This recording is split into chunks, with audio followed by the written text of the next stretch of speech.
bonsoir à tous et dans l'actualité ce soir, 68% des Alsaciens souhaitent toujours une Alsace hors du Grand Est.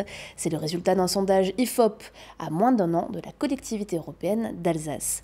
Demain, c'est le début des soldes d'hiver, une période toujours attendue par les clients et les commerçants. Malgré les nombreuses réductions toute l'année, direction le centre de marque de Roppenheim pour les derniers préparatifs. Et puis, attention, l'épidémie de gastro-entérite est particulièrement forte cette année. On vous donnera quelques conseils pour vous remettre sur pied.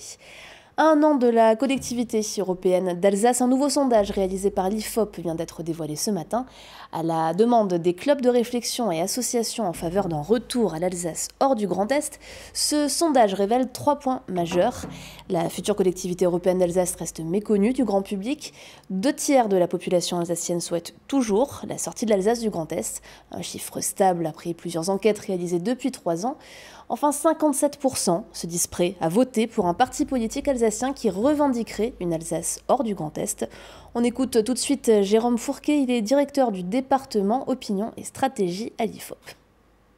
On pourrait penser que le temps passant, une partie de la population alsacienne abandonnerait ce projet en disant il y a maintenant des investissements qui ont été réalisés et donc si dans notre cœur on était favorable à l'Alsace, la raison nous invite à renoncer à ce projet. Or, les 3 ou 4 sondages successifs qui ont été faits depuis la fusion nous montrent que la demande est toujours très vivace et très majoritaire pour recréer ce qui a été détruit. On s'aperçoit qu'y compris chez les plus jeunes, on est à plus de 60% des jeunes générations alsaciennes qui souhaitent revoir une région Alsace de plein exercice. Et on sait, nous, d'expérience, que tout ça, ce n'est que du potentiel pour l'instant, qu'ensuite il y aura une concurrence électorale, mais ça montre néanmoins qu'il y a un espace politique qui est non négligeable et qui serait disponible pour soutenir des revendications visant à revenir à une région Alsace telle que le territoire l'a connue historiquement.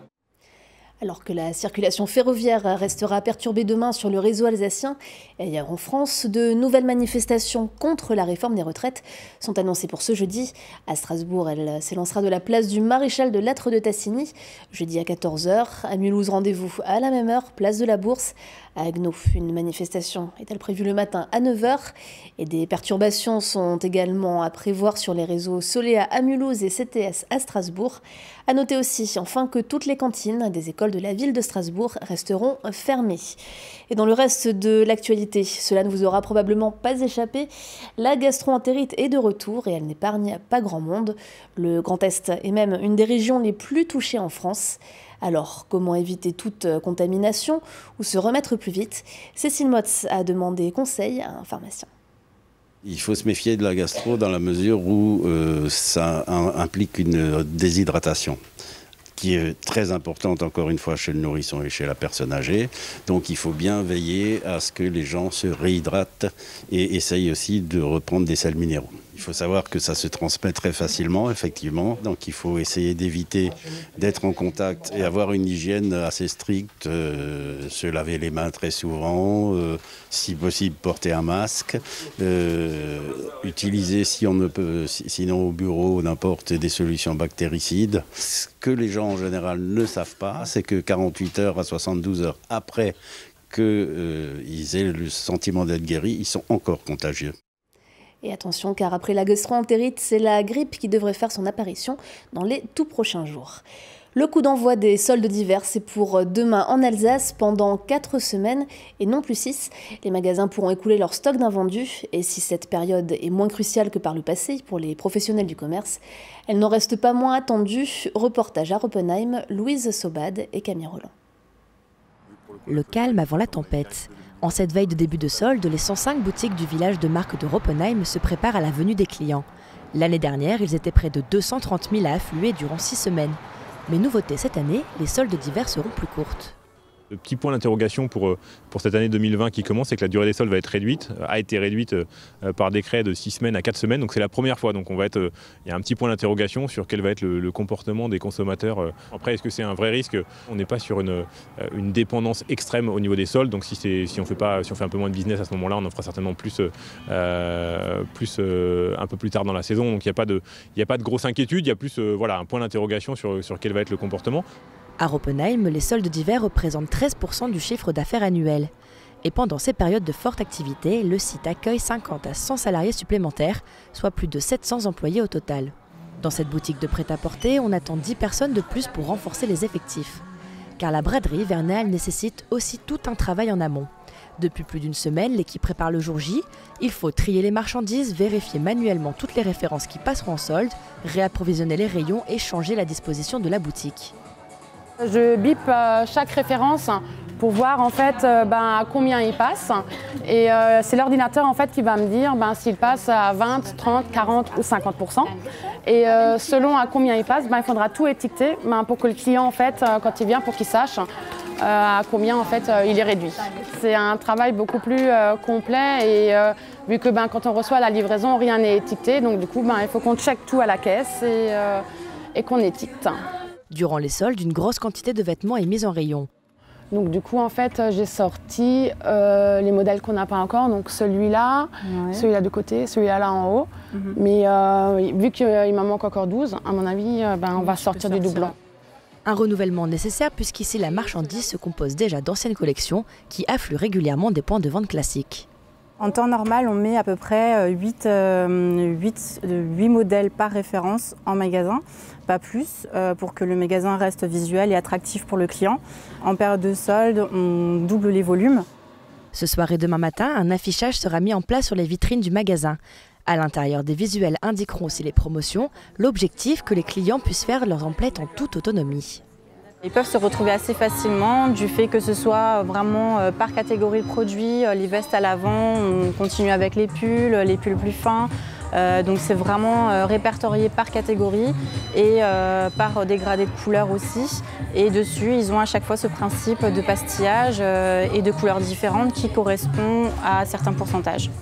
Aujourd'hui, les portes du village ont fermé exceptionnellement à 17 h, de quoi laisser le temps aux employés de finir les derniers préparatifs, car la journée de demain s'annonce chargée.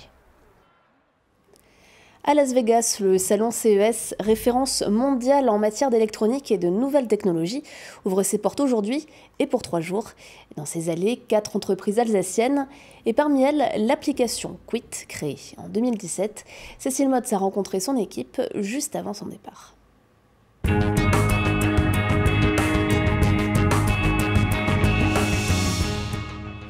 Des goodies, des ballons, l'équipe de Quit habituée au grand salon est partie dimanche, très tôt, les valises bien remplies et plein d'idées en tête. Direction Las Vegas pour le plus grand salon mondial dédié aux nouvelles technologies.